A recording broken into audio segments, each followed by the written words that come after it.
On this installment, our journey begins on the Oceanside of Stocking Island, right across the harbor from Georgetown, Bahamas. And for the ones that only come to Georgetown for the planned activities, the volleyball, or the social events that are held just about every day, they're missing out on a truly beautiful island and all it has to offer. So Justin headed up a day of exploration. He'd been wanting to just go to the beach and walk to the end.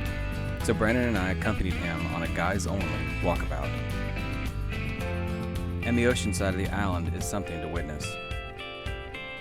And while there's over 350 boats in the harbor, there's hardly a soul over here, just steps away from the crowds. But we just walked, always trying to find the sweet spot in the beach where the sand's not too soft. I now believe that the sand people on Star Wars not only traveled in single file to hide their numbers, but having someone else pack the sand also makes it easier to follow. It's funny that that's what was going through my mind as I followed in their footsteps. But what started out as one of the most beautiful beaches I'd ever seen soon turned into green vegetation and steep cliff edges.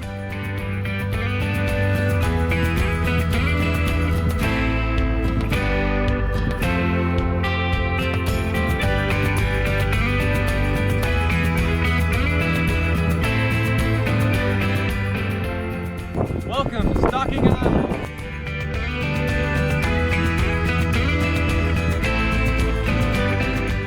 And the views were impressive. And completely unexpected.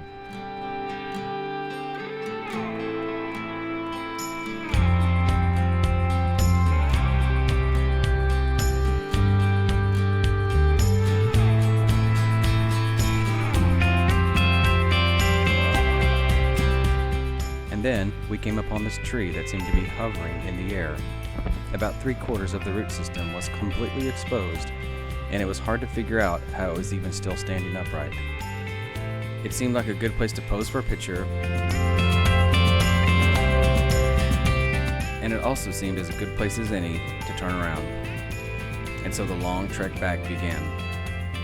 The very long trek back, I mean.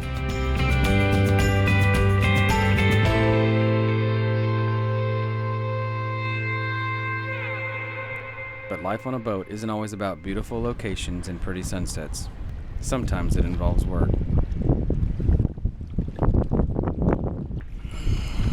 How you doing, Justin? Your job? See, you do this job, you do it well, and you get another job.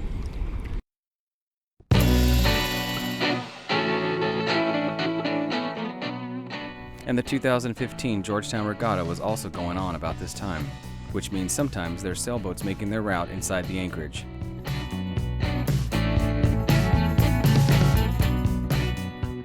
It's kind of cool watching the boats weave through the crowded anchorage with full-on sails.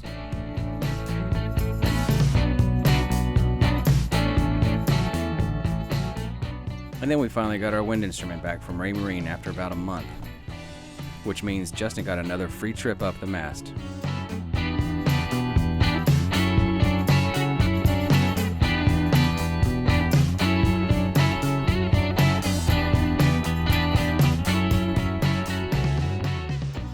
Way up the mast.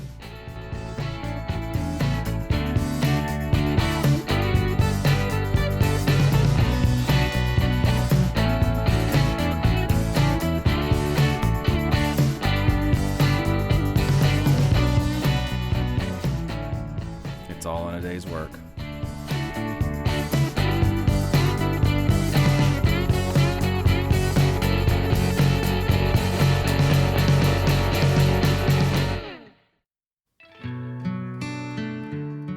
But one last thing that we were wanting to do before we left Georgetown for good was to hike up to the monument.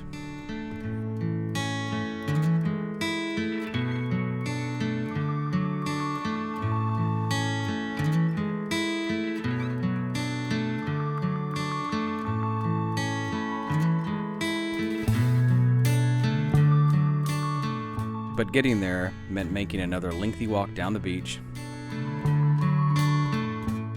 topped off with a small hike. something that 25-year-olds have a little easier time doing.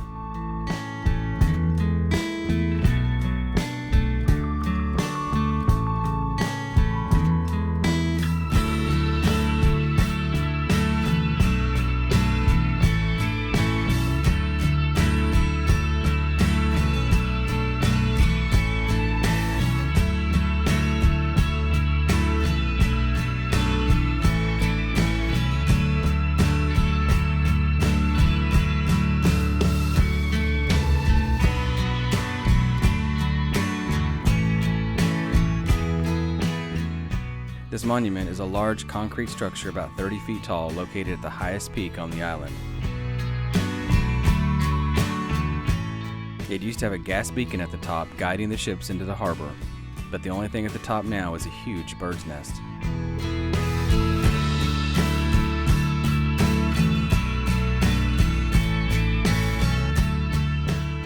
And then we made it to the top.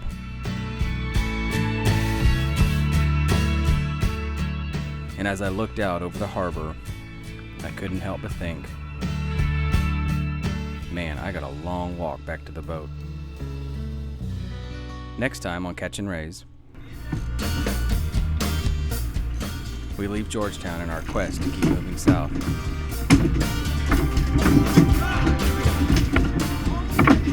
And we clean up on a few beautiful mahi on the way.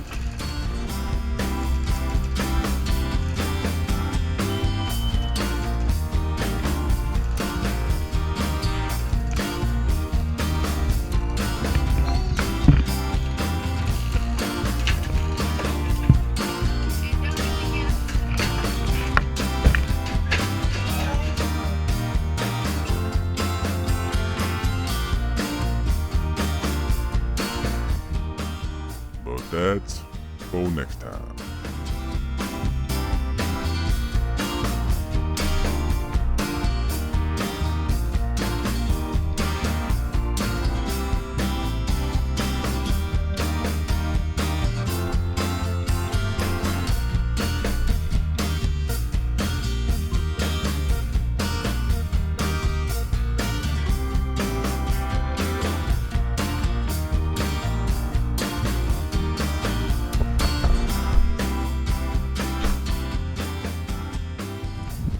So as we're up here at the monument on Stocking Island, and here's the monument right there. And as we were going through these trails, we found an ice chest.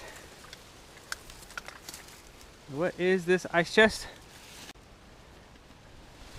It's a trowel, and then it says tools and mortar, please leave here for monument repair, which is what I had already figured it was. So we found the tools to monument repair that was secretly hidden amongst the brush of Monument Mountain. Over and out.